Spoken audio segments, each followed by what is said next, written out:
StrayAllDay.com. You're now tuned into the show where you learn the discipline to show up day after day, to do the work, the confidence to put yourself out there boldly and authentically, and the mental toughness to continue showing up, doing the work, putting yourself out there, even when the success you've expected to achieve has yet to be achieved. And on top of all this, you get a huge dose of personal initiative, which is the go-getter energy that moves any one of us, including yourself, to go and make things happen instead of waiting for things to happen. And then we put all this together into a series of frameworks, approaches, insights, strategies, and techniques all underneath the umbrella of one unifying philosophy that is called work on your game. My name is Dre Baldwin, also known as Dre All Day, and welcome to the show. And today's topic is we're going into part 2 of our series on 21 common entrepreneurial mistakes. So what am I calling this here? 21 common entrepreneurial mistakes. That's what we're titling this series. And before we get started, let me remind everyone to send out a text message that is guaranteed to have you focused, sharp, and on point every morning, called the Daily Motivation. That's sent out every Monday, also called the Weekly Motivation. You get these messages by texting me at my number, which is 305-384-6894, is down below in the description. Secondly, Work on Your Game University. Any one of these mistakes that I mentioned here today, I'm going to tell you where they come from, why they happen, and also I'm going to at least give you a primer on what needs to happen in order for these mistakes to get fixed.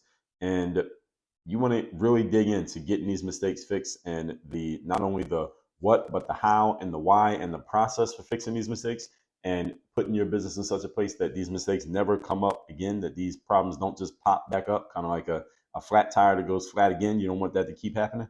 Join Work on Your Game University. That is the only place to work directly with me. It's the only place I work with anyone directly. It's the only place to get coached by me. At Work on Your Game University, we have a 4-part series based on mindset, strategy, systems, and accountability. Everything we're going to talk about in this 21-piece part series, 21-point series, right? Better way of saying it, is covered in the coaching you would get at Work on Your Game University. And again, not just the what, but the why, the how, and the process for fixing it, and the permanence to make sure the problem doesn't come up again.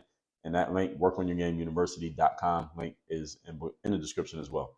Now, moving right into it, we don't have to give any intro here. You already heard the first 3 parts and intro to the whole series in yesterday's episode, so we get straight to it.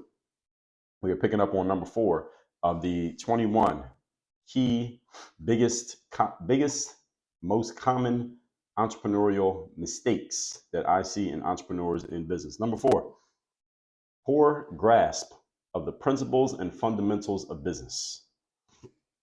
Poor grasp of principles and fundamentals of business. Now, you could take this point right here and you could apply this to any person who is struggling in any industry. This could be an athlete, you could be a mechanic, you could be an electrician, you could be a teacher.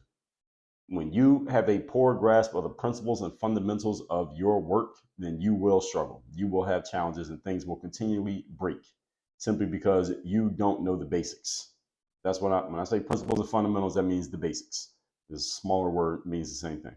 So I often hear entrepreneurs citing notes and excerpts and ideas that they got from books that, frankly, many entrepreneurs shouldn't even be reading. I see some entrepreneurs telling me about some book that they read that, given where they are in their business, they don't really need what's in that book yet. That book is not really for the place that they're at, because certain books talk about activities that, again, some entrepreneurs shouldn't touch yet, because, see, there are entrepreneurial books out there that talk about high-level things for entrepreneurs, and it's not necessarily bad that you read it and know about it, but if you haven't mastered the basics yet, you shouldn't be thinking about the high-level stuff. It's kind of like when I was in the basketball world. It was in my athletic background, my sport was basketball. I would tell athletes all the time, like, you don't need to learn how to do the Kobe Bryant move or the Derrick Rose move or some Kyrie dribbling wizardry. You don't need to learn how to do that until you learn the basic fundamentals of footwork and the basics of dribbling the ball and the basics of getting from point A to point B without the ball bouncing off your foot. So if you can't do that yet, then you don't need to be doing the fancy stuff. You got to master the basics before we get to the highlight reels. And unfortunately, what happens is many people want to start at the highlight reel without ever mastering the basics. And this is why things keep falling apart and keep breaking for them, and or things never start working in the first place. So you at least got to have something for something to fall apart. That many people never even get to that point. So you got to master the basics first, the simple stuff. Now, while I do recommend that you go get and read every book you hear me mention here on this show, some books are for certain seasons in your business and not for other seasons. So there are some books you can read that may be talking about something, but maybe you can just look at that book as, okay, that was cool, but that's not where I'm at right now. Let me master these things first, and I'm gonna come back to whatever is in in that one. But you got to master the basics, folks. And unfortunately, books don't work like that, where they say, all right, you need to be at this level to read this book. Usually a book is just a book, and an author who writes a book just wants everybody to read it regardless of who they are. So you have to be maybe a little bit more discerning, or be friends with someone who's discerning enough, who can look at you, look at your business, look at the book you're reading, and say, okay, don't read that one yet. Read this one first, and this one, and this one, then read that one. So you have a foundation upon which to build. Unfortunately, many entrepreneurs, again, are trying to build things, and they don't have they're trying to build like the penthouse, but you haven't built the foundation of the building yet. You didn't build the basement, but you're trying to build the penthouse. Right? You can't do things backwards. So we got to have accurate formulas for what we're doing. So regardless of when you read a book or what the book is or what it's about, you must have a strong grasp, entrepreneur, and a strong understanding of the basic fundamentals of business and your particular industry. Whatever industry you're in, you need to have a grasp of the basic fundamentals of that industry and a grasp of business, period, if you're going to run a business. I have found that many entrepreneurs lack both of these. They are 0 for 2. They do not have a strong grasp and strong understanding of the basic fundamentals of business. Many entrepreneurs do not have that. And many entrepreneurs don't really know the basics of the industry that they're in. And what compounds this is not the fact that you don't know, because the ignorance simply means to not know something. It's okay to be ignorant as long as you are aware of your ignorance and you're doing something to remedy the issue. It's when you're ignorant and don't even realize that you're ignorant, and then mistakes keep happening because of your ignorance, but you don't know what you don't know, so you can't even diagnose the problem accurately. That's when the problem gets compounded. When someone doesn't even realize why a certain thing keeps popping up for them, so they don't fix it. It's kind of like an athlete gets injured, like your back hurts, and then you think it was something wrong with your back, so you fix your back, and then you go back out and start playing your sport again. Now your shoulder hurts, so you think it's your shoulder. You go fix your shoulder, then you go back and you start playing again. Now your neck hurts, and you think it's something with your neck, so you fix your neck, and you keep fixing all these problems that keep popping up when you don't even realize the entire time the problem was your hips were too tight. So that's why your back was hurting, then your shoulder was hurting, then your neck was hurting. The whole issue was your hips, but you're not even recognizing the right problem. When you diagnose the wrong problem, you can fix all kinds of things and never solve the issue. And this has happened. Any of you who's been in the medical system, I don't mean working in it, I mean you've been through the medical system because maybe you had some issue and the doctor couldn't figure out what it was, and then the next doctor didn't figure it out, and then some doctor diagnosed one thing because they thought it might be this, but it wasn't that, and then the medicine they gave you made things worse, and now you're in this whole complicated clusterfuck simply because no one accurately diagnosed what the issue was from the beginning. This happens with many entrepreneurs who don't understand the basics and the fundamentals of the game that they're in, because you fix one thing, then that fix doesn't, the quote unquote fix that you didn't actually help anything. So now the situation got worse, and you got to go fix something else and fix something else. And because you never accurately assess the issue, the situation just gets worse, even though you're working really hard, even though you're applying all these fixes, because you misdiagnosed things from the beginning. And then sometimes your fix actually makes the situation worse. So now you got two things. There were 10 things to fix rather than just one. So as I said, I found many entrepreneurs lack both of these. They don't understand their particular industry, whatever space you're in, let's say writing books or speaking or coaching, and you don't understand basic business fundamentals. So these problems multiply against each other, and it just makes the situation worse. And this is one of the main things that stops a lot of entrepreneurs from becoming successful. And it is not that they can't do the thing that they're trying to do. Again, anyone can develop a skill in these things these days because there's so much information out there on how to do it, like writing a book, coaching, giving a massage, walking dogs. So anybody could kind of get into a business doing these things with just a basic level of information. What happens is, even with that basic level of information, a lot of people don't understand how business works. All right, I don't care if your business is walking dogs or massages or name something else, writing a book or speaking or podcasting, whatever it is you're going to do, copywriting or making short videos for people on social media. You need to understand how business works. You got to understand the fundamentals of business. That's the problem that a lot of people have. They don't understand this. And the fact of the matter is, the fundamentals of business are not taught in schools. Most teachers and professors are not entrepreneurs. People who work in schools, they're not entrepreneurs. Thus, they don't have the knowledge to even tell you what you need to know. And they can't diagnose what you're missing because they don't teach this kind of stuff in school. The school system is designed to create employees.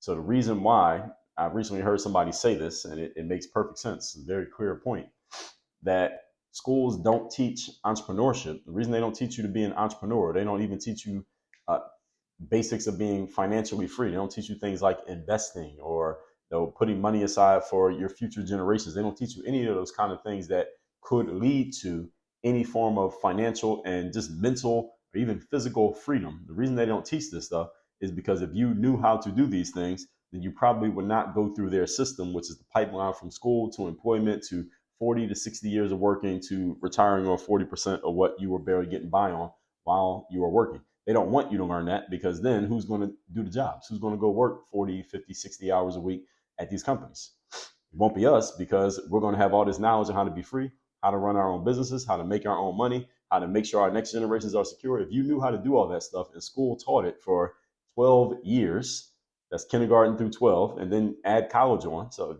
if school gave you 16 years of teaching you how to be financially free, how to make your own money, how to go out and kill something if you need to eat it, how to secure your next generations financially, then none of you would have a job. Nobody would have jobs. We would all just go do it on our own. So the only way you can get the information to do this stuff is you got to do some learning outside of what school teaches. And most people are too lazy to do any learning outside of what school teaches. As a matter of fact, once people get out of school, on average, most people never read another book in their lives. Most people, after they finish their formal schooling, whatever year that happens to be, grade, year, whatever, they never read another book voluntarily for the rest of their lives, not one. And most of your teachers and professors, by design, are not entrepreneurs, because if they were, they'd be teaching all y'all to be entrepreneurs. And as a matter of fact, if all of them are entrepreneurs, they probably wouldn't be teachers and professors. What do they get for doing that? They can probably make more money just being an entrepreneur. Why teach a class? Not to say there aren't some entrepreneurs who may teach a class just as they want to. They want to give back. Maybe it's fun for them. I get it. But you understand my general point here. So many teachers don't have the knowledge to even give it to you. So even if they wanted to, they can't. And for the entrepreneurs who do work on college campuses, for example, the college doesn't want you teaching too much about being an entrepreneur to the students, because the educational system in America, again, is designed to generate more employees. All right? The colleges are designed to produce the best possible employees. I know people who were great students in school. They got good grades, did pretty good, went to every class, did all the homework. They were exemplary college students. You know what those people become? They become exemplary employees. That's what they become. The best students don't become entrepreneurs. The best students become great employees, and they get good jobs, and they work at those jobs until they're too old to work, and then they retire. And that's how they live. Most entrepreneurs are average level students. There's the kids that drop out, or the ones who graduate, but they're kind of average. They're not really that dialed in on doing all the work. They're not interested in just doing everything that the boss, in school, that's the teacher, not interested in doing everything the boss says. They want to be the boss themselves. That's why many entrepreneurs come from the average ranks of the college graduates, or people who don't even go to college, or people who go and they drop out. You see the story over and over and over again. So if you're depending on school to learn how to be an entrepreneur, you are working off of a bad formula that simply does not work. It's not designed to work. It's not that the formula is trying to work and it's not. It's not even designed to do that. So if you think you're going to learn how to be an entrepreneur by going to school, you have chosen the wrong vehicle. Now, you could go to a school like Work on Your Game University, which is not the kind of school that we're talking about here. But you want to go to a school, you want to get schooled on how to be an entrepreneur, come to Work on Your Game University. That's a university that actually teaches business, or anywhere that entrepreneurship is being taught, not school. School is going to teach you how to be a good employee and go get yourself a paycheck and have yourself a secure job for the next, again, 40 to 60 years. If that's what you want to do, there's nothing wrong with that. I know plenty of people who have done it, who do it, and some of them are actually happy doing it. If that's the route you want to take, go to school or stay in school. But if you want to do something different, you got to do something different. Point number, and one last thing, fundamentals and basics of being an entrepreneur, folks, are learned through self-education. It's not learned through formal education. It's learned through self-education. This is the reason why I mention books here on the show and tell you when I mention a book, go get it and read it, because you got to get the self-education. This stuff, again, you're not going to get this in a classroom with 30 people in it. That is not going to happen. Point number 5. Today's topic, once again, we are talking the 21 most common mistakes entrepreneurs make. Number 5, lack of and bad marketing practices. Poor marketing practices. What is marketing? It is the activities you engage in to build and cultivate and nurture a relationship with your prospects, audience, customers, and clients. Shall I say it again? The activities you engage in to build and cultivate and nurture a relationship with your prospects, audience, customers, and clients. That means the people who not only are actively giving you money, people who have given you money in the past, but may not be giving you any now. People who have never given you money, but they're considering it. People who may never give you money, but they're hanging around, they're lurking. All right, marketing is the relationship that you have with all of those people. That's marketing, because people can move in and out. Somebody could be not giving you money today, but they're giving you money tomorrow. So someone can move in and out of your world. But if you don't market, there'll be nobody in your world, because they won't know that you exist. And because we got so many options as to who to give our attention to these days, if you don't do any marketing, you could easily be forgotten and ignored. So marketing is an ongoing activity in your business. It's not a one-time thing. It's an ongoing activity. This point alone is probably the second biggest challenge many entrepreneurs have after money mindset. This is the second biggest challenge, marketing. Because many entrepreneurs treat marketing as an activity, like check off the box. Or I did some marketing today. I did some marketing thing today. Rather than it being an ongoing, always happening thing. Marketing is not like something there may be activities for which you check off the box that are marketing activities, but marketing is not something you say, all right, I did my marketing today. No more thinking about marketing because it's done. That's not really how it works. These be going on all the time. Okay, marketing never ends. So this point alone, again, is a challenge with many entrepreneurs. You got to have a clear mindset about marketing, a clear strategy for how you're going to do your marketing, and a system for continuously marketing. If you don't have all three in place, the mindset, the strategy, and the system, then your marketing is going to be off. You're not reaching enough of the right people. You're not reaching them consistently enough, and you're not reaching them with a message that is going to get them to understand that you have what they need. Therefore, your business is going to suffer. So if you don't have all these in place, this might be the most important thing that is slowing you down and or hindering your business progress. What you should not do is just try to kind of ragtag, fly by the seat of your pants, come up with something when it comes to these three things. Because again, I see a lot of entrepreneurs do that. And the reason many entrepreneurs do that is because they don't have the mindset around, all right, what's the best way for me to go about actually solving this problem? They think many entrepreneurs have this DIY mindset, which stands for do it yourself. But the challenge is you shouldn't do anything yourself if you are not pro level at it, and there are people who are pro level at it. You need to go get with the people who are pro level, who can help you better than you'll be able to help yourself. That way you get to put your resources into things that you are actually good at. You put someone who's a pro on a thing that you're not good at. So you plug the gap. That's two birds with one stone. And whatever it costs you to get that person on your team, you're going to make more of that back by, first of all, the opportunity gained by you being able to put more time into things you're actually good at. So you get a higher ROI on your time. And because whatever that person is going to do is a 10x and 100x upgrade on what you would have did.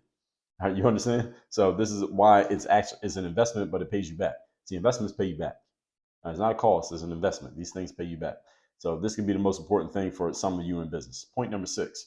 We're talking today about the biggest mistakes, most common mistakes that entrepreneurs make. Number 6, weak relationships with your audience. Those are the customers and prospects. You just have very weak ties to them. The relationship is not strong. So this is another marketing topic. So speaking of marketing, if you don't have a strong relationship with your audience, it'll be hard for you to sell your stuff to them. I mean, this is actually a very matter-of-fact point.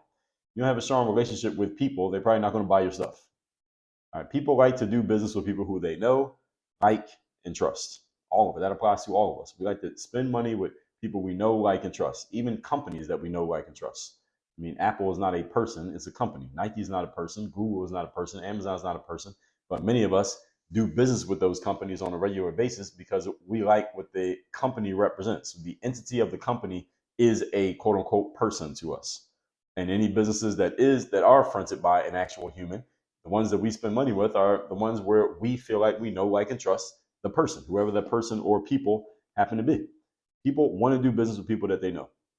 So if you don't have a clear marketing plan, and thus you are not marketing consistently to the right people and in the right way, there's no way you can have the type of relationship that you want to have with your audience, because you're not in front of them often enough. You're not giving them enough of the message to indoctrinate them with whatever you're saying, whatever you think, or whatever you're about. You got to give it to them enough that they can get the point.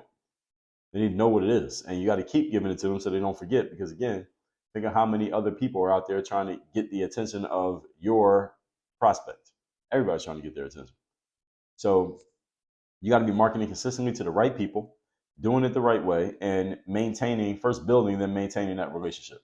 Now, all of that adds up to it would be hard for you to move your products and services to the people whom you want to get it to if they don't know you. If someone doesn't know you, or they don't like you, or they don't trust you simply because you haven't put enough time into the relationship, it'd be very hard to get them to want to buy something from you. Simply because, again, they have options of people who they do know. Why buy from somebody that they don't know? This is how it works. This is why referrals matter so much. This is why retaining the people you do have matters so much, because the people you do have know you, and they will tell their friends that, hey, you should go do business with Mike over here, or Lisa over here, or Dre over there. And the friends are willing to do it simply because they heard about me or you from someone who they know, someone who they like, someone who they trust. So a little bit of that know, like, and trust factor rubs off on me in the process. So you got to make sure you've built the relationship. You put in the necessary time, say the right things, handle the unspoken objections that people in your audience may have that you're not even thinking about, or they are not even thinking about, but maybe they would be thinking about it when they had time to think. You bring it up first and kill it before they even have a chance to bring it up. And make sure you properly service the account. When someone comes into your world, you got to make sure you treat them in a way that makes them want to stay in your world. This could be one of the biggest things stopping you from doing more business. You just don't have the relationship right now. And one of the things that causes entrepreneurs, many entrepreneurs, especially these days in today's world, from building the right relationships, is that we have so much internet access and so many things we can do on the internet that people are reluctant to do things like pick up the phone and actually call somebody, as opposed to picking up their phone and texting somebody. The phone call will have a much stronger impression than a text message, simply because the phone call probably will get a larger percentage of a person's full attention. And you can communicate more energy through a phone conversation than you can through a text conversation. And you add video to it, let's say on a FaceTime or a Zoom call, you can get even more context into the conversation, which will help you build a stronger relationship with someone if you can look at them while you're talking to them, rather than just sending words through a phone. So this is all part of the marketing process, all part of the relationship building process. And again, inside of Work on Your Game University, we walk you through how to do all these things, why to do them, and what tools and where you can do all this stuff. But let's recap these points first before we talk about that a little bit more. We are on part 2 of our series on 21 common entrepreneurial mistakes. Number 4, a poor grasp of the fundamentals and principles of business. Many entrepreneurs have this issue that they simply haven't done enough study, don't have enough knowledge and background on the fundamentals of how business works, let alone their own industries. Number 5, lack of bad marketing and bad marketing practices. You don't have a process or system for marketing, i.e. staying in front of your ideal people. Therefore, you're not in front of them. And therefore, when it's time for them to make a buying decision, you are not one of the candidates because you're not around. They don't see you. They forget that you exist.